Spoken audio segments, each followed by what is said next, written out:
Hello and welcome to light of love once again मेरे सारे BEd BTC DElEd के साथियों, तमाम राज्यों के जिनको लगातार इस चीज़ में डाउट था। आज जो है सुनवाई हुई है और उसमें क्या क्या हुआ है। एंड टाइम पे जज साहब बदल गए थे, हालांकि वो अपने पुराने ही जज साहब थे। एक तो बेला एम त्रिवेदी थी। तो जो आर्ग्यूमेंट्स हुए और उसमें क्या क्या चीज़ें हुई, इससे ज़्यादा बेहतर ये चीज़ है कि बंगाल और बिहार ने जो पिछले ऑर्डर के बाद अपनी तरफ से सबमिशन किए, ये बड़ा इंटरेस्टिंग है।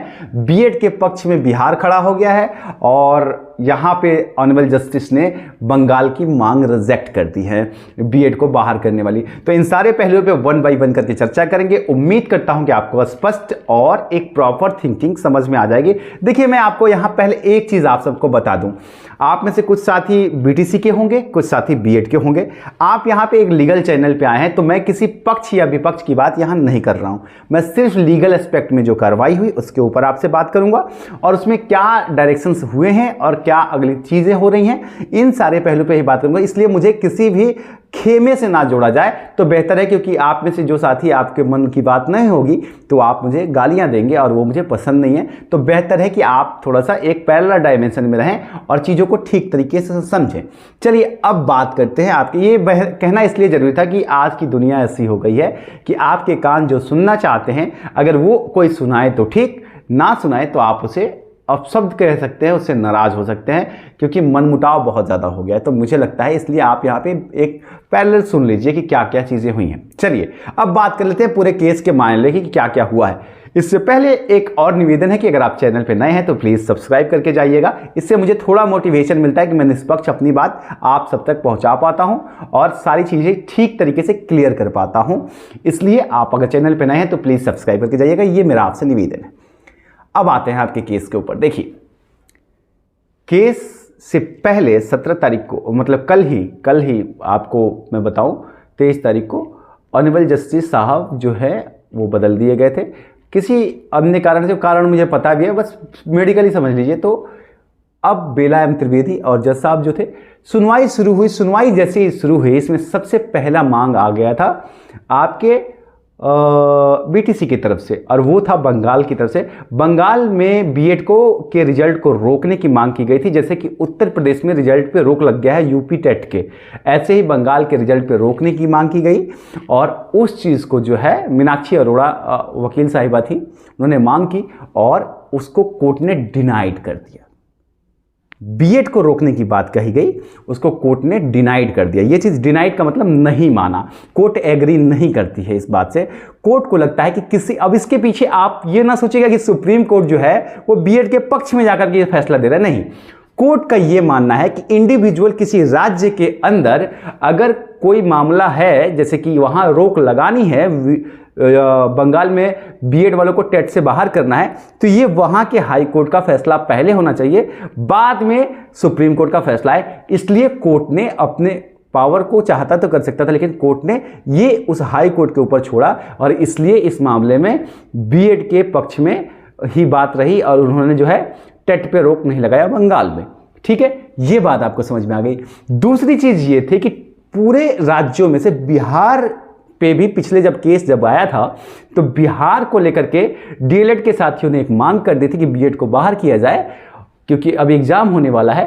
तो इस मामले में बिहार सरकार की तरफ से जो हलफनामा दिया गया, इसमें उन्होंने, बिहार सरकार ने बीएड को प्राथमिक शिक्षकों में शामिल करने की अनुशंसा की है अपनी तरफ से। तो ये एक बहुत बड़ी बात है बिहार में, क्योंकि भर्ती भी आने वाली है, इस बात को आप समझिए। और इसमें अब ये अलग अलग अप्रोच हो सकता है कि बीटीसी के साथ ही करेंगे, लेकिन हम आपको सरकार का पक्ष बता रहे हैं कि सरकार ने जो है बीएड को कंसीडर कर लिया है। और साथ ही सीटेट और बीटेट का एक मामला था, उसमें भी सीटेट को भी कंसीडर कर रहा है, सरकार अपने हलफनामे में कर रही है। ये एक बहुत बड़ी बात है। ठीक है, तो कुल जमत सुनवाई जो हुई आज इतनी ही रही। एक और डेट मिल गई है इसमें, क्योंकि लास्ट टाइम में जज साहब बदल गए थे और इसलिए जो पिछली सुनवाई की पूरी कार्रवाई थी उसकी रीडिंग्स भी होती हैं। और साथ ही इस बार कोई भी सॉलिसिटर जनरल या एडिशनल सॉलिसिटर जनरल कोर्ट में नहीं थे, जिसकी वजह से सुनवाई थोड़ी सी रुक गई थी और इसको एक अगली डेट पे रेफर किया गया है, जहां दिसंबर में आपको शायद 14 या 4 मैं आपको बता दूंगा। तो अगली डेट पे सुनवाई होगी। इससे पहले सुप्रीम कोर्ट ने कुछ और डायरेक्शंस दिए इस भर्ती को लेकर के, बीएड को लेकर के, और कि एनसीटीई की जो गाइडलाइन है, जो 2018 का नियम है, उसके तहत 2020 का माफ़ कीजिएगा, उसके तहत उन्होंने जो है बीएड को शामिल किया है। और यही एक चीज़ है जो गले की हड्डी बन गई है केंद्र सरकार की, क्योंकि अब आपने जब पास कर दिया था बीएड को, कि आपने कह दिया कि बीएड एलिजिबल हैं, तो बहुत सारे साथियों ने बीएड कर लिया उस रूल को देखते हुए 2022 तक के लिए। अब ये बताइए कि इसमें उन बच्चों की क्या गलती है? ये तो सरकार को पहले सोचना चाहिए था। अगर सरकारें ये चीज़ें नहीं सोचेंगी और बच्चे को ये लाभ देंगी, तो उस ऑर्डर को देखते हुए बीएड कर लिया बच्चों ने, नहीं वो डीएलएड कर लेते, बीटीसी कर लेते, लेकिन बीएड कर लिया क्योंकि उन्हें लगा कि बीएड से ऊपर का भी मौके मिलेंगे और नीचे की भी मौके मिलेंगे, क्योंकि सरकार उनको दे रही थी। अब यहां पे दिक्कत है कि सरकार ने पहले जब ऑर्डर दे दिया है तो रिवर्स कैसे कर ले, जब तक ये जो बच्चे जो बीच में बीएड कर चुके हैं उनका क्या होगा? ये एक बड़ा मामला है, जिसकी वजह से एनसीटीई जो है, सरकार जो है वो सुप्रीम कोर्ट में जो है बीएड वालों के साथ खड़ी है। साथ ही कुछ और ऐसा भी नहीं है कि सारे राज्य जो बीएड के साथ ही हैं। अब हरियाणा की बात करें तो हरियाणा ने भी बीएड को बाहर कर दिया, सरकार ने ही बीएड को प्राथमिक शिक्षक से बाहर कर दिया। तो ऐसे राज्य भी हैं जहां तो कुल मिला के पैरेलल चीजें चल रही हैं। और इसमें लेकिन एक चीज आपको मैं बताऊं, मैंने पिछली वीडियो में भी आपको बताया, बहुत सारे लोग कंक्लूजन पे जाना चाहते हैं। तो कंक्लूजन ये है ना कि काफ़ी हद तक इसमें जो आदेश आएगा ये बहुत ही सिंपल आएगा, और ये इसलिए आ जाएगा क्योंकि केंद्र सरकार ने पहले ही इसकी जो है इजाज़त दे दी थी बीएड के साथियों को। और इसलिए अब जो बीएड ने कर लिया है जिन बच्चों ने, उनकी कोई गलती नहीं है, क्योंकि सरकार ने अनुशंसा की थी, सरकार ने ऑफिशियल एडवाइजरी नोटिफिकेशन जारी करके उनको शामिल करने का आदेश दिया था, और इसलिए बच्चों ने बीएड किया है। तो मुझे लगता है कि आज तक जो बच्चे बीएड कर चुके हैं उन्हें तो शामिल किया जाएगा, हो सकता है बाद के लिए बीएड को बाहर कर दिया जाए। इसलिए अगर कोई प्राइमरी शिक्षक बनना चाहता है तो मेरी उसके लिए यही सलाह है कि बीटीसी ज़्यादा बेहतर है, ताकि आप आगे चल के इस विवाद में पड़ेंगे ही नहीं किसी भी तरीके से।